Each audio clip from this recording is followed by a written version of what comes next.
ان کے ایمان کی وجہ سے ہم اپنے ایمان کی قربانی دے رہے ہیں. یہ اپنے ایمان کی قربانی نہ، خود بے ایمان نہ بن. مشرک کے پیچھے نمازیں 11ویں 12ویں میں شرکت، کل 40ویں میں شرکت، اور اسی طرح تدے مشرک کے شرکت اور مشرکوں کے جنازوں میں شرکت. اور مطلب اس کو شیطان کیا کہتا ہے؟ اے جی اگر تو جائے گا نہیں تو وہ تیری بات کیسے سنیں گے؟ اللہ نے فرمایا میرا پیغمبر ما علیکا الا البلاغ، تیری ڈیوٹی ہے صرف کھول کھول کے پہنچانا. ما علینا الا البلاغ، ہماری ڈیوٹی منوانا نہیں، ہماری ڈیوٹی ہے کھول کے مسئلہ بیان کر دینا. جو دل سے مانے، من شاء فلیؤمن ومن شاء فلیکفر، جس کا جی چاہے مان لے، جس کا جی چاہے جائے جہنم میں.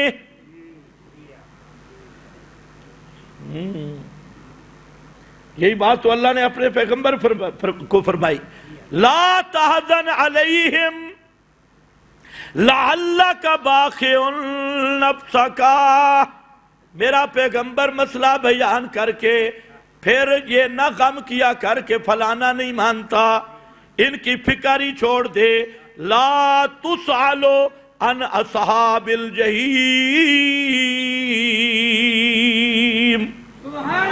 تجھ سے کوئی سوال نہیں ہوگا کون بغیر کلمے کے جہنم میں چلا گیا، کس نے نہیں مانا تھے کس نے مانا.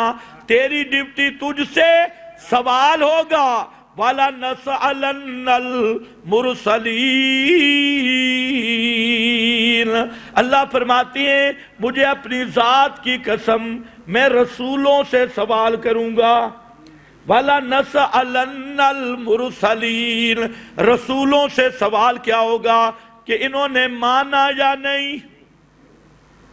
رسولوں سے سوال یہ ہوگا کہ تم نے مسئلہ صحیح بیان کیا یا نہیں، دعوت دی صحیح طور پہ یا نہیں. اس لیے پیغمبر کی ڈیوٹی، پیغمبر کے وارث کی ڈیوٹی ہے کھول کھول کھول کے صاف صاف مسئلہ بیان کر دے. آگے گھول گھول کے پلانا اللہ کا کام ہے، کھول کھول کے سنانا علماء کی ذمہ داری ہے. آج آپ پہلی سنت وہ ہے دعوت توحید. تے حکمہ کا معنی بھی ہے کتاب اللہ. حکمہ کا معنی بھی کیا ہے؟ کتاب. تلک آیات الکتاب الحکیم ادعو الی سبیل ربک بالحکمہ. میرے پیغمبر قرآن پڑھ پڑھ کے اللہ کی توحید کی طرف دعوت دے. پیغمبر کا نصاب قرآن ہے. تبلیغی نصاب کیا ہے؟ لوگوں کو اتنا عقل نہیں کہ جو نبی کا نصاب چھوڑ گئے اس کو کہتے ہیں یہ تبلیغی ہیں، حالانکہ وہ ان کو تبلیغی کہنے ہی گناہ کبیرہ ہے. جو پیغمبر کا نصاب چھوڑ گیا اس کو ہم کیا کہیں؟ یہ تبلیغی ہیں یا تکلیفی ہے؟ یہ بیچارے تکلیفی ہے. تبلیغی وہ ہے بلغ ما انزل الیک من ربک، جو قرآن کی تبلیغ کرے.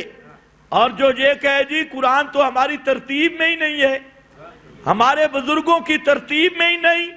اور جو ظالم پوری ریمنڈ سے قرآن کو جلا وطن کر دے، پورے ریمنڈ میں درس قرآن نہ ہو. حالانکہ چاہیے تو یہ تھا جب عالمی مرکز ہے تو کتاب بھی عالمی آنی چاہیے. اور عالمی کتاب کیا ہے؟ لے جا تبارک الذی نزل الفرقان علی عبدہ لیکون للعالمین نذیرا. عالمی کتاب قرآن ہے، عالمی کتاب قرآن ہے. ہدی للناس، سارے عالم کی ہدایت والی کتاب قرآن ہے. اور تیرے مرکز میں درس قرآن نہیں ہے، تیرے مرکز میں تفہیم قرآن نہیں ہے، تیرے مرکز میں قرآن کو سمجھایا نہیں جاتا، اس سے بڑی بدقسمتی کیا ہوگی؟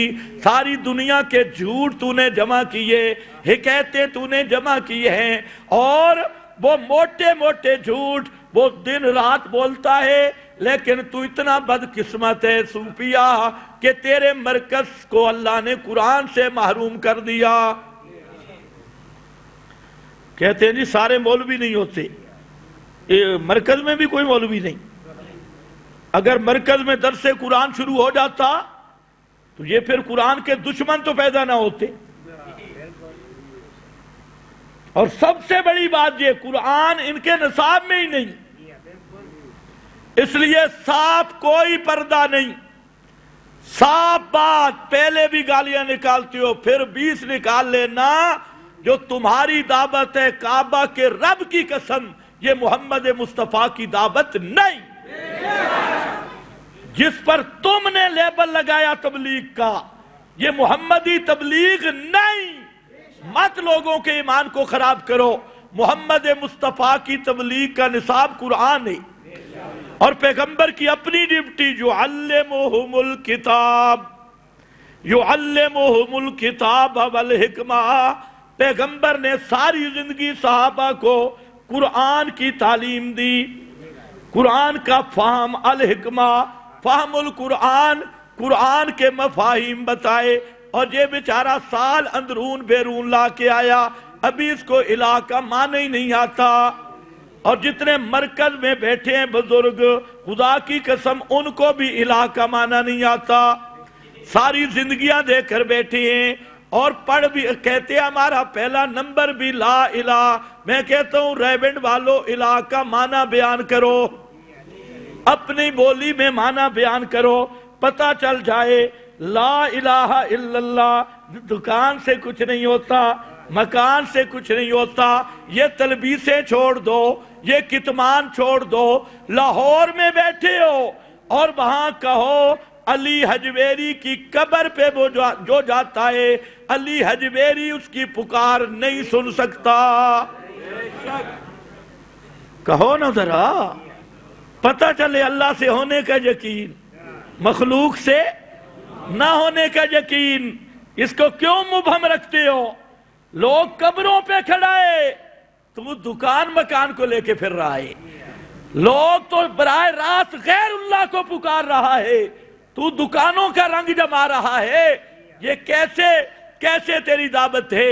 اللہ تجھے توفیق دے کہ محمدی دعوت بیان کرنے کی تجھے توفیق مل جائے۔ کہتے ہیں جی دین ہماری زندگی میں کیسے آئے گا؟ پہلے تو تیری زندگی میں دین ہے ہی نہیں۔ محمد مصطفیٰ کا دین قل ان کنتم فی شک من دینی فلا اعبد الذین تعبدون من دون اللہ۔ آنا اے محمدی دین نہیں، اس کے قریب نہیں جاتا بھئی۔ اچھا اوہو آگے چلو بھئی، وقت بھی ختم ہے۔ پہلا مقام سنت کا فاتبعونی کی پہلی شک ہے خالص توحید، توحید خالص۔ اور توحید خالص شرک کی تردید سے شروع ہوتی ہے۔ شرک کو جب تک رگڑا نہ لگاؤ توحید کا مفہوم پورا نہیں ہوتا۔ وآخر دعوانا الحمد